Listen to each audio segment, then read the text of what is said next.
Hey guys, hang on just a second while I confirm on my other computer that everything is working okay. Haha. If I see myself, then I know I'm okay. So, all right, good deal, guys. Welcome, welcome. Glad to have everybody here today. We had a big group. We had 30 plus people that were waiting for us to get started. So, welcome to everybody. This is, let me shrink myself down here. This is the second of our year-round gardening workshops. And in this one, we're actually going to be talking about summer gardening. Most of the time when I talk about year-round gardening, we are talking about fall and winter gardening. But today we're going to talk about summer because if your weather is anything like mine, it's getting warm. So hi, I'm Rick. While we're kind of waiting, we had about 175 people who signed up to come to this event. So we'll kind of wait here for just a minute, and we're already up to 50 that are here. So we'll kind of wait for just a minute. So while you're here, introduce yourself. What's your garden zone and what is your weather like currently? So ours has been, we've had actually a very mild spring compared to last year. Last year we had 90s in May and we had like 6 or 7 days over 100 in June. And we've only had like 2 days in the 90s in June so far. So that's really nice, but it's all coming to an end, which is part of the reason why I want to do this workshop, to remind myself, because looking at the weather forecast, got my phone here, weather forecast says we are going to be 88 degrees today, 93 tomorrow, 97 on Sunday, and 100 on Monday. So the cool weather is over, I guess. So hopefully we won't be as bad as last year. Last year we had like 25 days over 100 degrees, which is really hot for us. So hopefully that will mellow out. Okay, welcome to everybody. Let's see who's here from Kentucky. I saw some Canadians. Arizona. Yeah, Arizona, you're going to be hot for sure. Salt Lake City, welcome neighbor. All kinds of good stuff. Good. All right.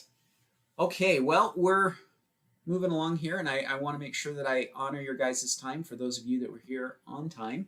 So let's kind of get moving along and get started. So make sure that you hang around, or you can even do this now.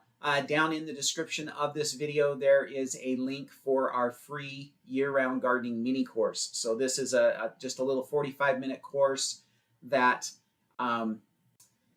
is just a real easy way for you to get a little bit of a head start on how to grow a fall and winter garden. So it's free, link in the description, and we'll talk about it again when we get a little bit further on here. I did want to thank, let me turn myself off so you guys can see this whole thing. I did want to thank our sponsors for today. True Leaf Market and Smart Pots are both sponsoring, and let me show you what they're sponsoring. So we have some prizes that we are going to be giving away. And we have a 5-gallon Smart Pot that we are going to be giving away today. And we also have a Stony Acres Gardening seed collection. So this is a seed collection that we have at True Leaf Market. It's 14 different seeds for planting in the fall and winter.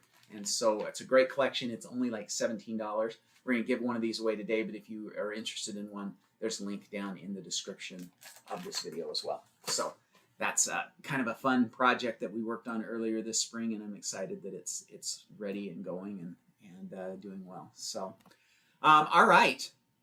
So like I said, this is the second in our year-round gardening workshop series that we're running from this year, from June 23rd to July 15th.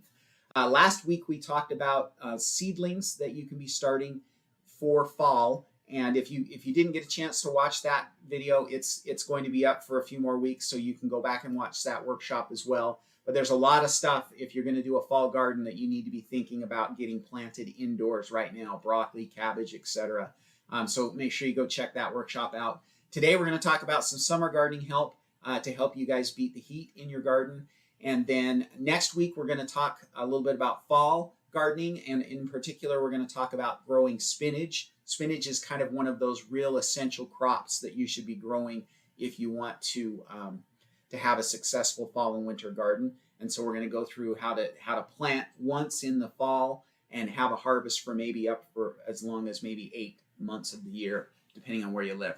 And then the following week, so starting July 11th, 12th, and 13th, I'm going to do daily workshops, and those will be year-round gardening workshops. We're going to talk about base crops to be planting in the fall. We're going to talk about when to be planting those crops, and then we'll talk about, on the last day, we'll talk about how to protect them, some ideas for protecting those. So we've got a lot of fun stuff coming up here on the channel over the next few weeks. So hopefully you guys will continue to hang around.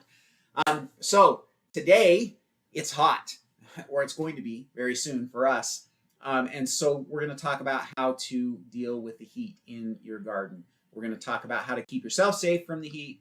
And then we're going to cover 4 different strategies that will help you with making sure that your garden is in good shape this summertime while it's hot. So we'll talk about watering, mulching, shade cloth, and then some other strategies that will help as well. So let me give you a little bit of a breakdown of what we're going to do. I've got about 20 minutes or so worth of lesson for you with some slides. We'll go through that really quick. And while I'm doing that lesson, it's really hard for me to pay attention to the chat. So my wife AJ is upstairs, and she's actually watching the chat. And so while I'm teaching, if you guys have questions that you want to ask, she'll actually copy and paste those into a little spreadsheet that's going to show up on another computer here.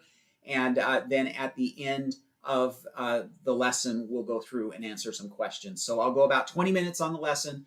We'll give away the prizes. We'll do the prize announcement, and then we'll answer some questions. Last week, we went about an hour total. So we'll try and keep it somewhere between 45 minutes to an hour again today. So if you have questions as we're going through, you can put those in the chat, and then we'll answer those towards the end, okay? Now, a couple of things for you to make sure you're at the right place. Number one, there's no cheats.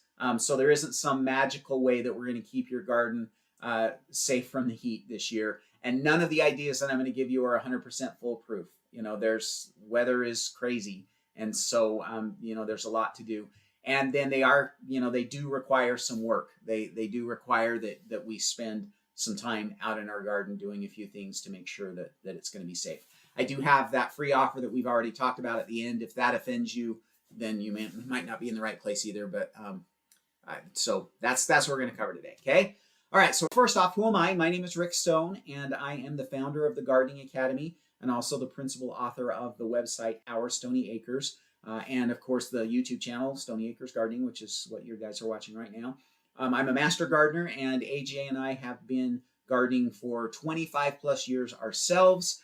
This actually is our 26th garden together as a couple, and then before that, our parents all gardened, and so we gardened as kids, and our grandparents as well. I have memories of helping my grandma Stone with her garden when I was, 5 and 6 years old. So we love gardening, and it's a big part of our lives, okay? All right, so let's kind of get into things here. So again, if you guys have questions, just go ahead and throw those into the chat, and AJ will keep track of those. Looks like we're up to just about 100 people here, so I think it's a good time to get started. So here's some advice for you. First off, I want to make sure that you're keeping yourself safe from the sun. So wear a hat, long sleeves or sunscreen, one or the other, and then try to work in the morning or the evening, whenever you can, just to keep yourself safe from that heat. Those 100-degree days can be killer on you, and so make sure that you're keeping yourself safe, okay? But now let's talk about the garden. And I've got 4 different strategies here that we're going to talk about. Actually, there's more like 10, but 3 main ones and then a few other sub-ideas that we're going to talk about as well. And the first one is watering. And watering is going to be obviously very beneficial to our gardens and in making sure that they are actually continuing to be productive throughout the season. Obviously, when it gets hot, you are going to want to water more often. Another piece of advice that I would give you is when you know it's going to get hot. So like we know that starting tomorrow, we're going to jump dramatically into the 90s and hit 100 by Monday. I prep for that by watering my garden before it happens. Obviously, I'm going to be watering it while it's happening too, but I watered my garden. Everything got watered, finished up this morning so that everything was watered really, really well before the heat shows up, okay? So when you know that there's a big heat wave coming, it's always going to be helpful to your garden to give it a little extra padding to begin with. And then obviously we're going to water more often during those hot times as we're doing that. Another thing that's really beneficial to your garden is to stick to a schedule. So almost every plant in the garden likes consistent moisture. And so as the heat starts coming, we need to figure out what schedule we need to be using to make sure that we keep that moisture level in our soil consistent. Okay, that's going to help your tomatoes, your peppers. It's going to help avoid blossom end rot. It's just, really going to help to have consistent moisture. We don't want it soaking wet, but we want a consistent moisture level. And so figuring out a schedule and then sticking to it is really going to be helpful. For me, in the spring, I'm watering about every 7 to 10 days, and the same in the fall. But during the summertime, my main garden gets watered about every 5 days.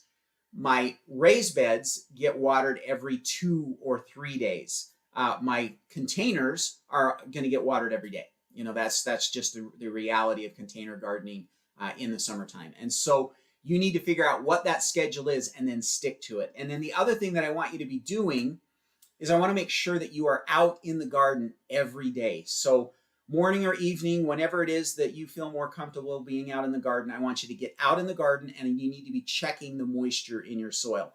And there's a really simple test and it involves your finger, okay? So what we want to do is when you're out in the garden wandering around, you want to stick your finger in the ground and you want to go to this digit. Let me make myself bigger here for a second so you guys can see.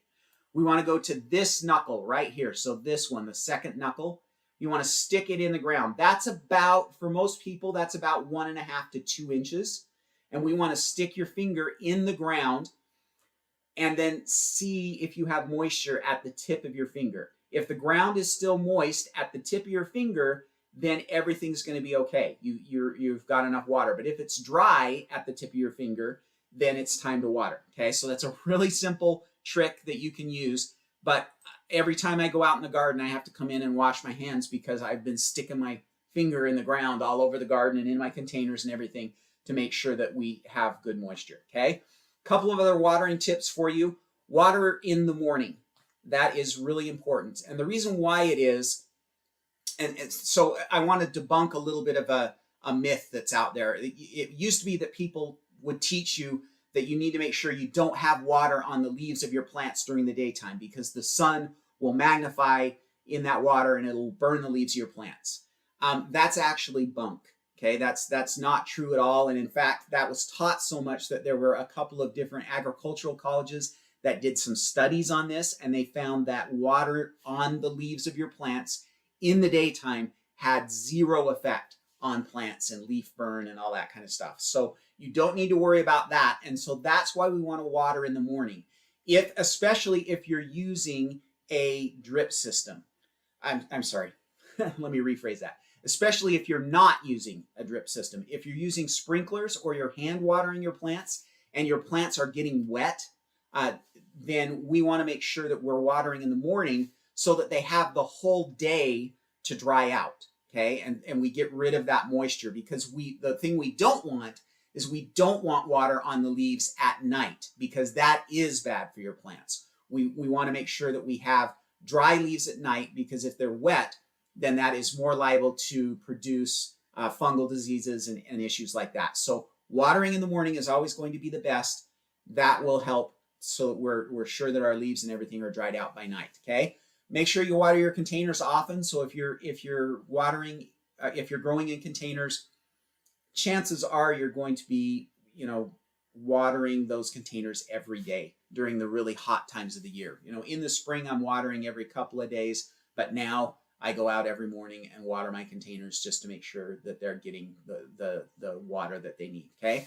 And then the last thing I would recommend for you, and this is really going to help you with the heat, is drip irrigation. So if you have the resources and you can get a drip irrigation system, whether it's like a PVC-based one like I have or a tube-based one like you see here in the picture, any of those systems are going to be really beneficial to your plants because it causes a really nice deep soak and It doesn't waste water. We're not spreading water all over the garden. We're just watering the plants where they need to be. It soaks really deeply, gives us a better, deeper overall soak, and then again is really water saving and water efficient. So that is going to help you also if you can switch to a drip irrigation if at all possible. Okay. All right. That is strategy number 1. Number 2, hang on. I'm going to take a drink. My voice is already getting a little scratchy. Strategy number 2 is mulching. Okay. And mulching is covering up the soil with material. And that does a couple of things for our soil. Number 1, it keeps the soil cool. And that's what we want in the summertime when it's hot. In the spring, we want the soil to warm up. And so we don't put mulch on in the spring. But once the temperatures start to get warmer, we want to cover that soil up and keep it cooler, because that's going to help those plants thrive more. It's going to keep that moisture in and make sure that we have good, strong, healthy plants. And so mulching is really, really important. I prefer to use plant-based materials.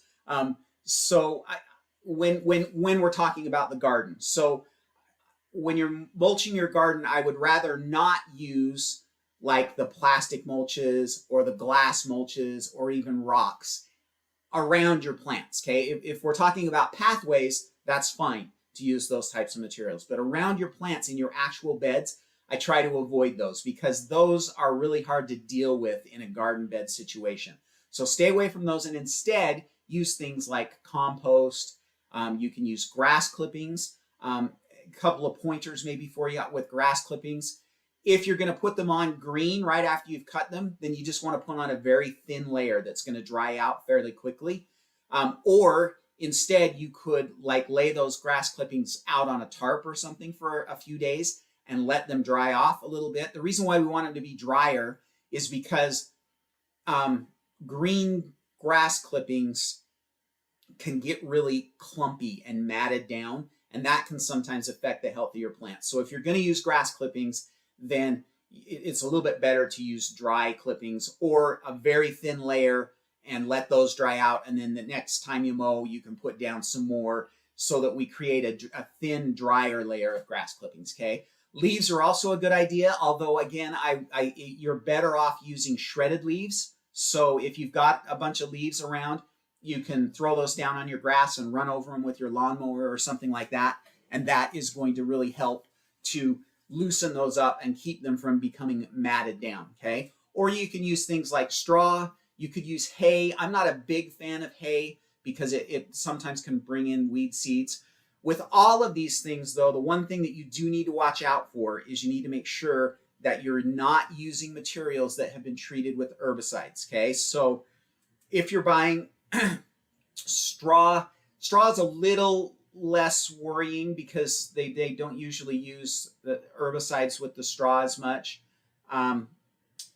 But with hay, that can be the case, and your own grass clippings. If you're treating your lawn for weeds, then you can't use those grass clippings in your garden because you'll bring that material, the herbicides into your garden, which we don't want. So for me, the way I avoid that is I don't treat my lawn. And much to my neighbor's chagrin, we don't ever treat our lawn because we use our grass clippings both as mulch in our garden and for ingredients in our compost bin. And so we don't want herbicides on those grass clippings. Now, if you have treated your lawn, usually we're doing that every 6 to 8 weeks. You probably would be okay using them after, maybe 3 weeks or so after a treatment and you've mowed several times. That might be okay to use. You could be, you want to be cautious about that, but just make sure that when you're using mulches that they haven't been treated with any kind of herbicides, okay? All right, so that's number 2. Number 3 is shade cloth. And I'm going to turn myself off for a minute so that you guys can see this picture a little bit better. Whoops, turn the picture off. There we go. So this is actually our peppers. So we put some tomato cages around our peppers and then we cover them with shade cloth every year.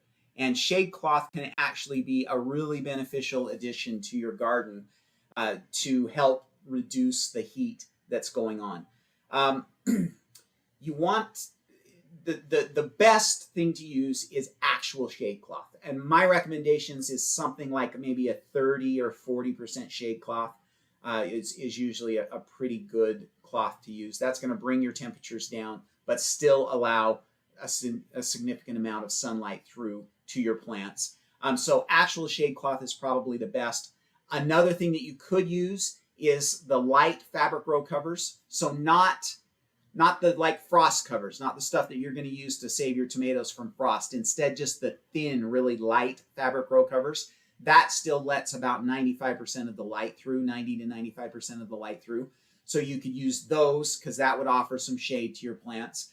In an emergency, you could use things like curtains and bed sheets, etc. So you know that you're going to have 5 days that are going to be 110 degrees. You could throw something temporarily partway through the day over your plants just to kind of keep those temperatures down and to shade them a little bit. I wouldn't recommend that as a long-term strategy, using curtains and bed sheets, because they're going to block too much of the sun. So we still need to get sun through to our plants, okay? So with priority, or the priority that you want to use when you're choosing how to put your shade cloth out, for me, it's always going to be greens first. So anytime I've got some greens growing in my garden, summertime, it's going to be things like kale and collards and maybe New Zealand spinach or some summer crisp lettuces or something like that. Those will be the priority. Right now, my shade cloth is on my greens, okay? Because that's going to help to keep them in good shape. Next priority for me is always going to be peppers. I want to shade my peppers because when we get that really hot, intense sun happening, there's a really good chance that we're going to lose a lot of the blossoms, and we're also going to lose fruit from sun scald as well. And so shade cloth can actually prevent that. We put our shade cloth on about mid-July once the plants are up and established. And since we've started doing that, which has been about 5 years now, we hardly ever lose any fruit to sun scald, which is really nice. Then probably next priority would be tomatoes. The reason why we might want to put some shade over tomatoes, especially in the late afternoon, would be because that will help with pollination. When temperatures get really hot, the flowers want to drop off. And so it's always a good idea to offer some late afternoon shade to your tomatoes to help kind of keep that out. And then as summer progresses and we're starting to get going on fall gardens, then I'll prioritize some of those cool season crops that need the extra shade to protect them and help them to grow. So that's what I do for the shade cloth. I saw in the chat here, somebody said, "Oh, I've never heard of shade cloth before." It's actually quite easily available. You can get it on Amazon. You can get it at most of the garden supply companies and stuff like that. Even like our local farm store sells it. So it should be fairly easy to find. And again, I would shoot for like a 30 or 40% shade cloth is what I usually use, so that we still get some sunlight going through there, okay? All right, and then a few other ideas, and then we're finished up. These are kind of just some other things that will help with the heat. And the first would be to, this time of year, grow heat-loving plants. And there's probably not a lot we can do about that right now. But as you're planning your season each spring, think about having some of those heat-loving plants mature during the hotter time of the year. So here we're talking about squashes, sweet potatoes really like the heat, peppers and tomatoes to some extent will as well. So make sure that you get plenty of those planted. If you want some greens, do something like New Zealand spinach or Malabar spinach. Those are obviously going to do a lot better in the heat. The next thing that I would recommend to you is that you harvest often. And the reason why we want to do that is plants actually, when they're under stress from the heat of the sun, their first priority is to ripen the fruit to get seeds, reproducible seeds, okay? So your tomato plants, their first priority is going to be to ripen that fruit. And so if you're making sure that you're getting that fruit off of the plant when it's appropriate, and when it's really hot like that, I will even, with my tomatoes, I will even pick them a little bit early. So once they kind of hit that 30 to 40% blush phase, then they'll ripen for sure. And so I'll pick some of those early to take some of the load off of the actual plant, so that it can, focus on dealing with the heat. We'll take those off, and then you can just set them on your kitchen counter. You turn them upside down, and they'll ripen and taste just like they would have otherwise. Once they kind of get to about 40-50% ripe, that will happen. So harvesting often with all of your plants, not letting your your zucchini and things like that get really, really big. Because again, when a zucchini gets really big, what is the plant focusing on? The plant is focusing on the seeds inside that fruit, right? So if we're harvesting the small fruit, then the plant is going to be able to better deal with the temperatures that are happening, okay? And that all of the different things that we've talked about are going to, shade cloth and watering and mulching are all going to help with flower drop and bolting. Another recommendation that I have been trying to follow for the last few years, because I read it from Utah State University, is that you shouldn't fertilize once temperatures reach about 82 degrees. So the reason why and the logic behind that is when we put fertilizer down, it causes there to be ready available nutrients that the plant takes up and then starts to need to use. And so when we fertilize in the heat, the plant takes up those nutrients, and then the plant is all of a sudden having, instead of focusing on surviving, it has to get rid of those nutrients by growing more and adding on leaf growth and things like that, which we may not particularly want. And so not fertilizing, just try and make sure that you get your fertilizing done earlier in the year and avoid it whenever possible, will help with that. Another idea is intensive planting. You can see in this picture behind me here, there we go. Really close, tight plantings in your garden can help deal with some of the hotter temperatures, again, because we're shading the soil and we're keeping the moisture in and helping. That will help. And then when we are focusing on things like shade cloth and mulches, remember that the afternoon sun is our biggest enemy. Okay, so it's that 2, 3, 4, 5 o'clock time frame when that really intense, late, hot afternoon sun is hitting, especially, like that 3, 4, and 5 o'clock window for most people. When that sun is hitting your garden, that's when it's the most damaging. And so as you are situating shade cloths and canopies and things like that, you want to let the early morning sun come in and shade from that really intense late afternoon sun. That's going to be beneficial as well. Okay. All right.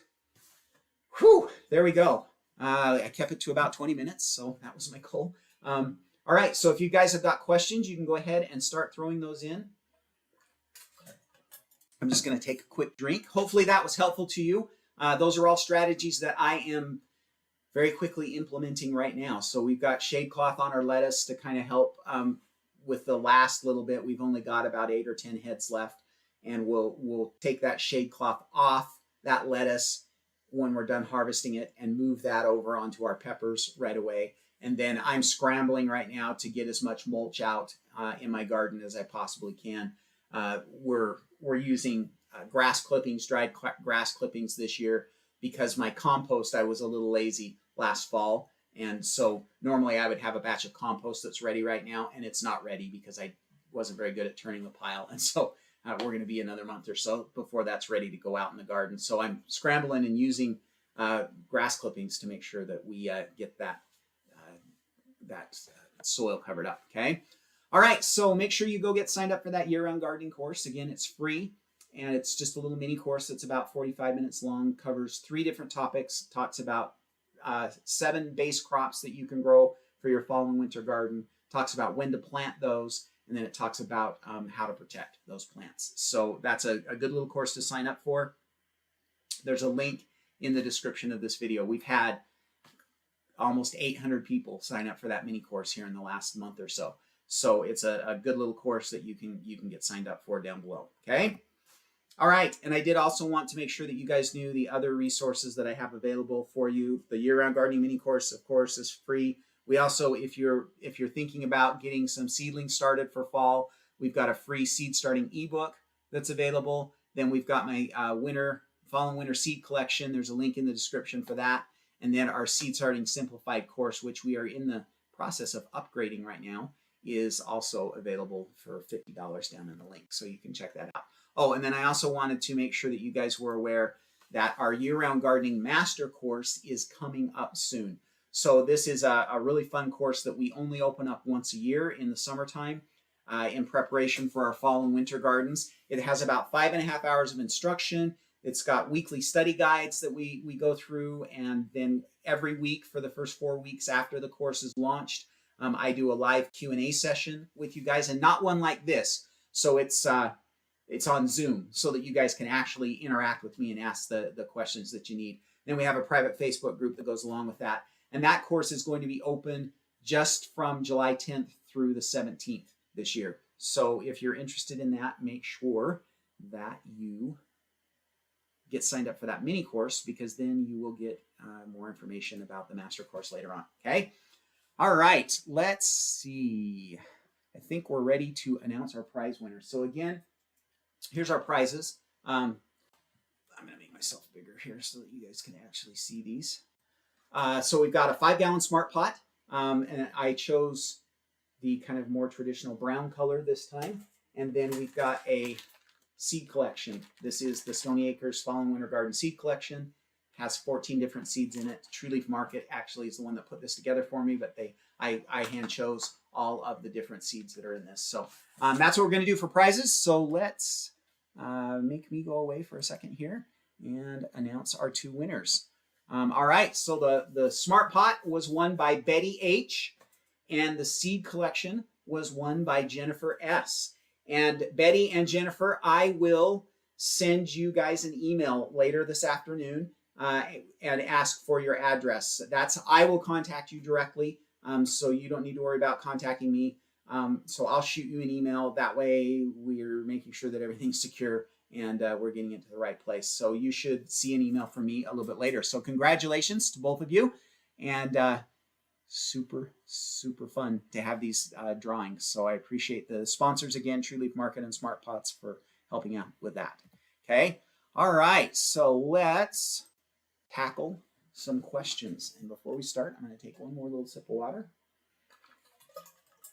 We've got 115 people here today. Good crowd. Always like to see it that big. So it looks like we've got a pretty good list of questions here already.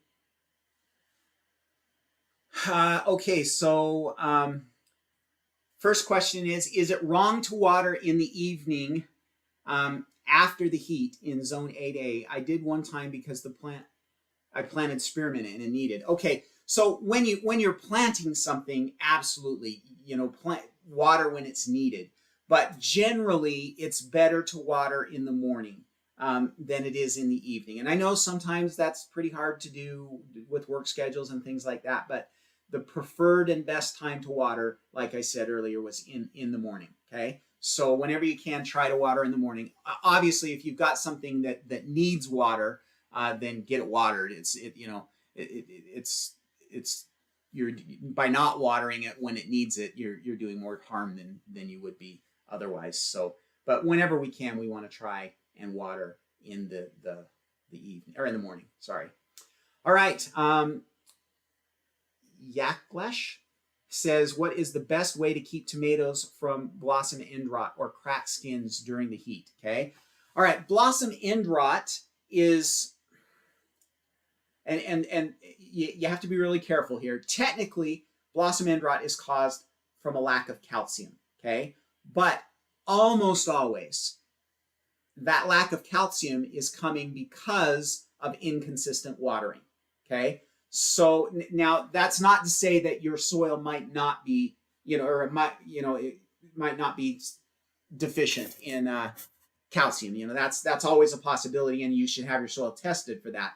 But normally, blossom end rot comes because we're not watering consistently. So we want to make sure that we're keeping a really good consistent moisture level with our tomatoes. We don't want to like wait 7 days till it gets really, really dry and the plants start wilting and then we water. That's what causes, because what happens is the plants, because they're struggling so much, they're not able to uptake the calcium from the soil. And then that's what causes blossom end rot. Now, cracking can be caused for a couple of different reasons. Usually, cracking comes from overwatering. And again, that's a consistency issue. So we want to make sure that we're consistently keeping that soil moist. Again, if we let it go 7 days, plant gets wilty, then we water the heck out of it. The plant hurries and brings up all that water, and then the cracking will come because of the excess water, the extra water coming in. Especially you'll see that with the kind of the concentric, the going around the tomato cracks. Okay, there's other reasons why you might have cracks as well, but again, consistent watering is really going to help. Okay. Panda says, I'm in Texas and it is so hot here. I just purchased a home with a big garden section, but of course it's not been kept up. Do I have a video to help you out? Please. Well, yes, I do. It's in the Gardening Academy, which is our membership service. And so if you want to jump over, just go to thegardeningacademy.com and you can read more about it. And we've got a good gardening foundations course that will kind of help you get started. That's a good place to start. So you can definitely do that.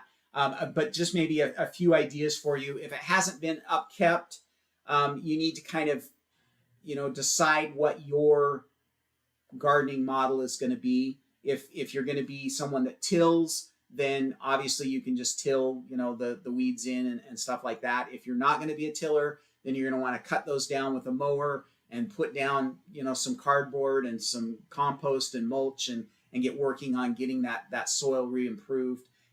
So you're probably right now in Texas, your efforts in your garden right now are going to be preparing for fall. It's probably too hot and a little bit too late to do much in the way of summertime planting, just because it's so hot. And so I would kind of focus on getting things ready for fall because, down there in Texas, you're going to be warmer. I'm assuming you're probably zone 8 at least. And so you'll be able to have a really good fall garden. And so I would kind of start focusing on that fall garden right now and get things, get things cleaned up, get those beds ready. I would probably have your soil tested so that you know what's going on with your soil, and if it's nutrient deficient or any problems with your soil, you should have. It's probably going to be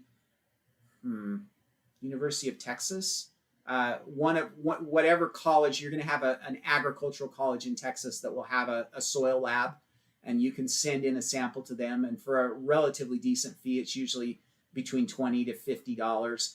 You can have your soil tested. And I would do that. That's one of the first things that I would do with the new garden. So I get started there. Okay, Maria says she has a problem with pill bugs. Won't mulch make them worse? My pill bug problem started after using grass clippings. Maybe there were eggs in the dry grass. That's a possibility. Pill bugs can be a problem. A real good organic solution to pill bugs is a product called Sluggo Plus. Now you have to be careful because there's Sluggo and Sluggo Plus. They're both made by the same company, but Sluggo Plus is good for slugs and snails, but it's also good for pill bugs, sow bugs, which are the same thing, earwigs and things like that. So you could get that, as soon as I put that down, those problems kind of go away. And it's organic, it's pet safe, it's bird safe, it's it's a really good product to use. So that might be a suggestion for you there. But the benefits of mulching, especially in the heat, are really gonna help you. What do I think of wood shavings? Edward is asking, what do I think of wood shavings as a mulch? Couple of problems with wood shavings. Number one, they're gonna blow away fairly easy. And then the second thing is that's a relatively rough product, and so it's gonna take a long time for it to break down. I like to use mulches that I can just turn into the top few inches of the soil in the fall and just have that add to the soil, each year. And so wood shavings, the biggest, if we're thinking about the same thing, and I grew up with horses and so we use wood shavings for our bedding, and it's going to blow away. You're really going to struggle to keep it down. That would be my biggest worry. There could be some worry about it also possibly occupying some nitrogen in the top few inches of your soil. I'm not sure that I've really read any studies on that, so that would just kind of be my knee-jerk reaction to that. So that could also cause a little bit of an issue, especially with some of your shallow-rooted plants. Okay, Radine is saying she's afraid of grass clippings due to Bermuda grass. Okay, in that case, yes, you definitely need to be careful. If you have those kind of grasses that spread easily, then you do need to be cautious with those, and maybe you need to try something else, compost or leaves, shredded leaves, or straw, something like that as your mulch instead, because you definitely don't want to be doing that. Okay, Angie is saying, what about coffee grounds and eggshells for fertilizer? Coffee grounds are a good high nitrogen product. Rather than use it as a fertilizer, I would probably use it as an ingredient in my compost. So that could be something that you would want to do is use that in your compost.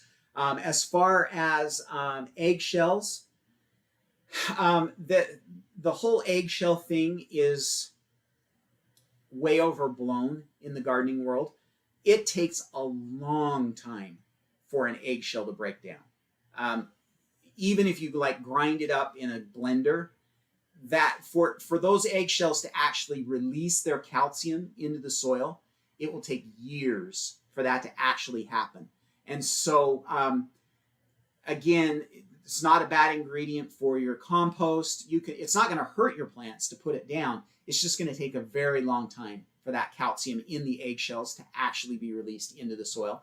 And you may not be calcium, the bulk of the country, the United States and Canada, isn't calcium deficient in the soil, okay? And so before you start throwing calcium into your soil, you need to make sure that it needs it.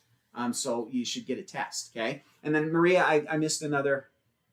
Oh no, we talked about the pill mulch. So AJ, you can click that other one off there. Okay, what about cucumbers and avocados? I'm sorry, what are we asking there? What about cucumbers and avocados? I think I'm not following what that question is, so I apologize on that one. When to harvest banana peppers? Okay, so the nice thing about peppers is you can pretty much harvest them anytime. The greener they are, they'll have more bitterness to them. For me, I like to wait with my banana peppers. So banana peppers actually don't get their name from the color, they get their name from the shape, okay? And so banana peppers, if you leave them on the plant, they will ripen red. Both the sweet peppers and the hot peppers will both ripen red.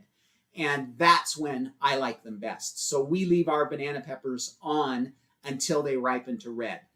Now, that being said, at the end of the season, when we still have a bunch of banana peppers that are yellow or green, we'll still harvest those and cut them up and put them in the freezer. But I prefer banana peppers to wait until they ripen red because they're sweeter that way. And we grow sweet ones. How do I store my seeds and use the old seeds first?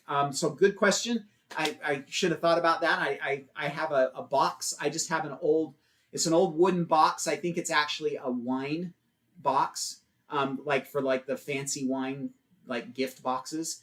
And so it has a sliding wooden lid and seed packages just fit perfectly in it.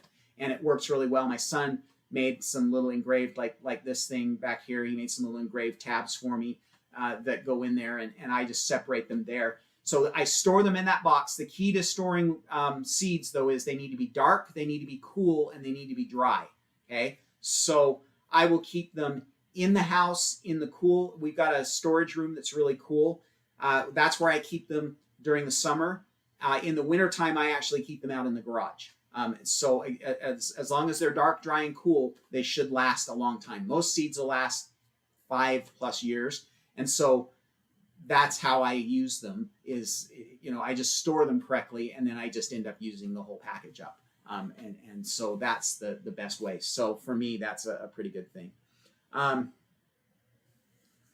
Okay. Oh, I'm sorry. So here we go with Angie's question. We got the rest of it in. Cucumbers and avocados, would they be considered members of the green family that I spoke of? No.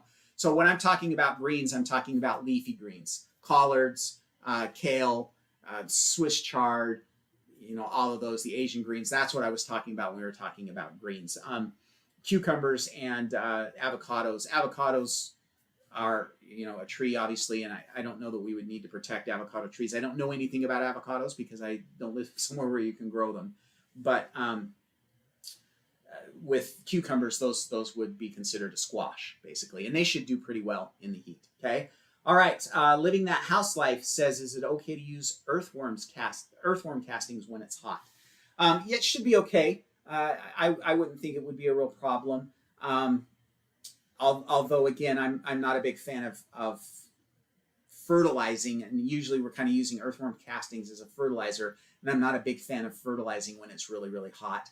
But that is kind of a little bit more mild, and so if you felt like a plant really needed it, but again, I don't use fertilizers hardly ever because we just try to make sure that we take care of our soil, and we're constantly adding compost to it and stuff like that. So, all right, we're already at 46 minutes, and I've got a huge list of questions here still. So let me see if I can get these answered for you. Can you tell when a crop is underwatered or overwatered? Unfortunately, often overwatering and underwatering give you the same symptoms. Okay, so the plant will look an overwatered plant will often wilt.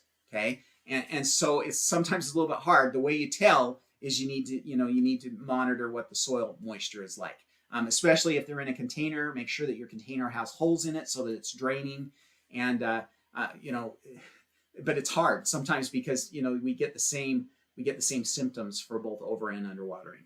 I was told not to water peppers as much, but I have all of them in containers. Should I hit them every day, as you said? So if they're in containers, you just need to make sure that you're keeping, again, because blossom end rot can be a problem with peppers as well.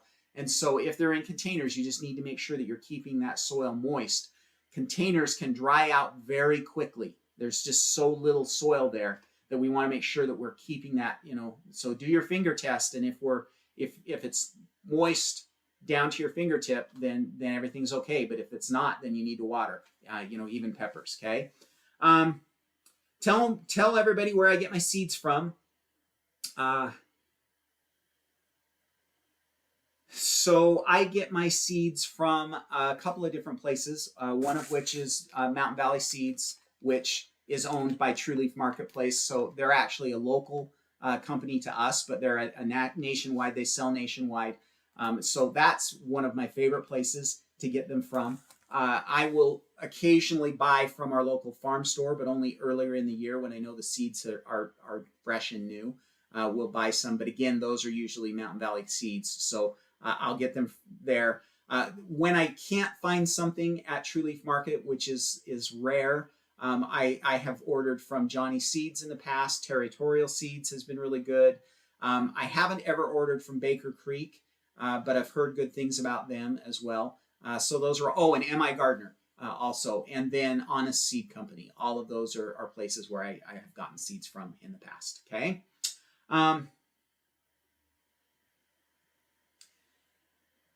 So do I single stock my tomatoes? Adventures with Sam is asking.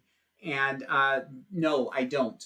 We use the Florida weave method. So that's a little bit different than single stocking. Kind of gives you the same result ultimately, with growing up, but we use the Florida weave method is what we use. And then for our determinate tomatoes, we just use cages. So that's what we use there. I have been succession planting my garden, and I planted green beans, and I'm not getting anything. So is there a certain time green beans won't sprout or produce? If it's really hot, you may just need to water a little bit more often. Those are a pretty hard seed, and so they need moisture, and so it may just be drying out too quick. One thing that you could try is to soak those seeds first. So overnight, maybe give them about 8 hours of soaking beforehand. that will soften up those seeds and help them to germinate faster. So yeah, and this time of year, it's harder to get things to germinate for sure. I'm having the same issue with beans that we've planted are not, not germinating as consistently as you would love to have happen, but that's just part of the heat, unfortunately. So, but soaking those seeds may help to get those to come up better. Okay. My zucchini flowers are not even opening up to get pollinated. They get yellow and die. What should I do? That's tough without seeing a picture of what's happening. If you want to shoot me an email, I'd love to look at it and see with a picture of what's actually happening. If they're female blossoms, they may just be opening when you're not knowing it, but not getting pollinated. So maybe you don't have enough bees or anything happening. So maybe you'll need to hand pollinate those. But yeah, without actually seeing what's happening, I'm going to have a hard time diagnosing that one. Sorry. All right. Angie is saying, I have a large green crop. Not sure what it is, but it has some light yellow on its leaves. Does that mean I have not watered enough? Without knowing what it is, I can't answer that question. It could be if it's got some light yellow, but that could also be a little bit of nutrient deficiency. If you're growing in a container, it may need a little, some nutrients added to it. Oh, you know what, guys? One thing that I didn't mention, with containers, you're going to continue, whatever the temperature is, you're going to have to continue your fertilizer maintenance, because containers don't have enough nutrients in the surrounding soil. So when we're doing container gardening, you're going to be fertilizing, whatever your schedule is, about every couple of weeks. You're going to be putting some fertilizer on, even when it's hot. And I know that contradicts what I said, but with containers, you just have to do that. Okay. Gian is saying, some of my green bean plants and corn have yellow lower leaves. That can sometimes be just the heat stress. And so I would just maybe snap those off and they'll be okay. Corn, you'll often see corn get, as it's growing, some of those lower leaves will kind of just give out on you. The green beans could be the cotyledons, the seedling leaves that are just dying. But again, I'd kind of have to see a picture to know for sure. But if the whole plant isn't being affected, then it's probably just a little bit of stress, or maybe it's shedding some of the older leaves, and it's probably okay. If you water at night, but only water at the base of the plants and not the leaves, is that okay? That's Rachel asking that. Great question, Rachel. And the answer is yes, it is okay. Yeah, that's fine. If you're using a drip system, like an automated drip system, and it's not getting on the leaves, it's going to be okay. I guess the one thing that I would say is that is going to increase the ambient moisture overnight, and that could still kind of add to the fungal issues, powdery mildew and things like that. But drip at night is way better than sprinkling at night for sure. Okay. Nancy is saying, trying corn for the first time this year, I noticed that some of the plants have bottom leaves that are starting to turn yellow. Do I need to fertilize, or is this a watering issue? Again, corn, if you look at like any of the pictures on my website of corn, those lower leaves will sometimes just die off. They just do. So as long as the bulk of the plant looks healthy, it's probably okay. Hopefully you gave it a little bit of fertilizer if your soil needed it earlier in the season. A little nitrogen fertilizer. Again, I would probably avoid that now. But plant yellow leaves is not always an indication of, if it's all over the plant, yellow leaves, then that's an indication of a problem. But sometimes with just some leaves dying off, sometimes the plants just produce too many leaves. They're shedding leaves. Those on the corn, those bottom leaves will often die off as the season goes on, and really shouldn't be a big issue. Okay. Any ideas for rabbits eating my beans? I fence them, but I can't stop them for some reason. Yeah, fencing or something like that is going to be your only resort there. You've got to figure out how to keep them out of the garden and keep them away from them. So yeah, rabbits are tough to deal with, and you just got to keep them out. Okay. All right, we're at 54, almost 55 minutes. I'm going to try and answer. So AJ, let's hold off on any more questions, And I'm just going to answer the ones that we have here on the list, and then we'll call it quits. Okay. So Radine is asking, Rick, what is your advice for those growing tomatoes in containers that can cause watering issues up front? Well, containers, again,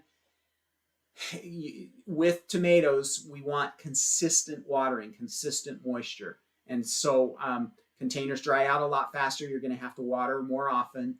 And so just make sure that you are keeping them consistently moist, and that should keep the uptake of nutrients to the plants consistent and should help with both your cracking and your blossom end rot. So consistent watering is the key in keeping them. We don't want them soaking wet. And so you have to manage. If they're in a really big container, maybe they won't need to be watered every day. Maybe it's every other day. But we need to just make sure that we keep that good, consistent moisture, not soaking wet moisture, but a good, consistent moisture all the time, okay?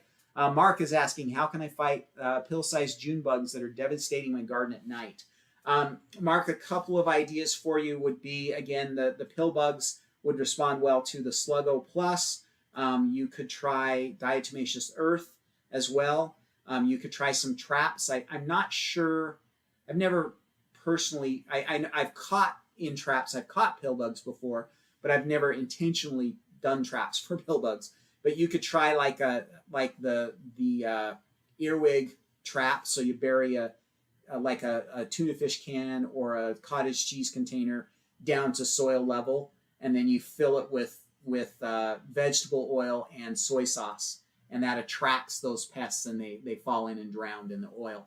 You could try that with pill bugs. I've never intentionally done that for pill bugs, and so I'm not 100% sure that's going to work, but you could try that. Pill bugs, I don't think are going to respond well to neem. You could look on the label of neem and see if it's labeled for pill bugs. I'm not sure that it is, though. I feel like neem is not going to be as effective with some of those harder shelled bugs. So you could look at all of those options. Diatomaceous earth might be a good option for you, though. Anne-Marie says, I have seed straw. Would that be okay for mulching? Yeah, that should be fine. That should be fine. Adventures with Sam is asking ideas on how to get rid of morning glory. The previous owner planted it, and it's taking over the garden. Okay, morning glory. So first off, Adventures with Sam.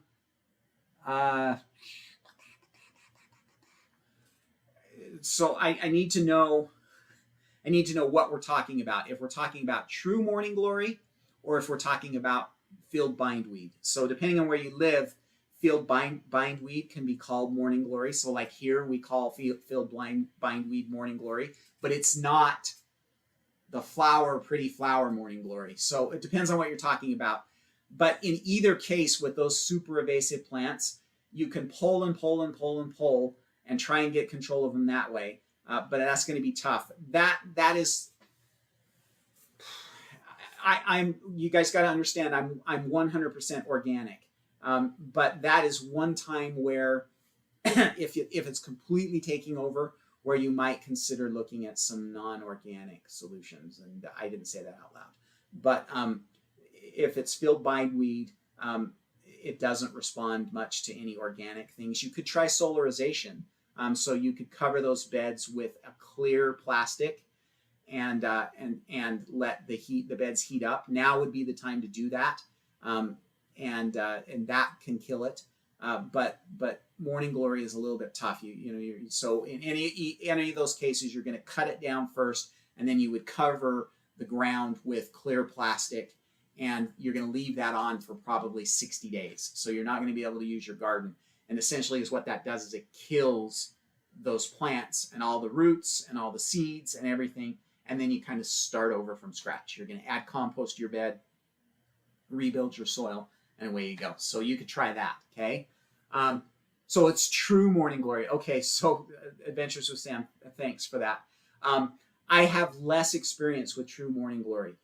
Again, solarization would be a good idea.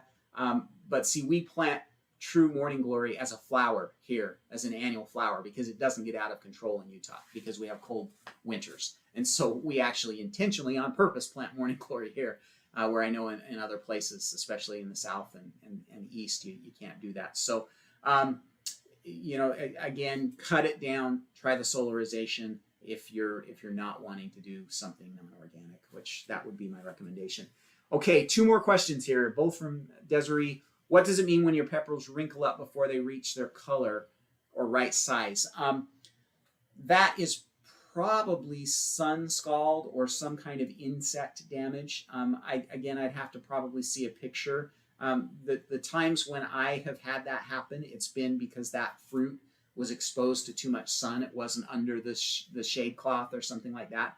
So that could easily be sun scald. That would be my first reaction. And then how do you know when to harvest carrots? I didn't keep a calendar of when to be planted.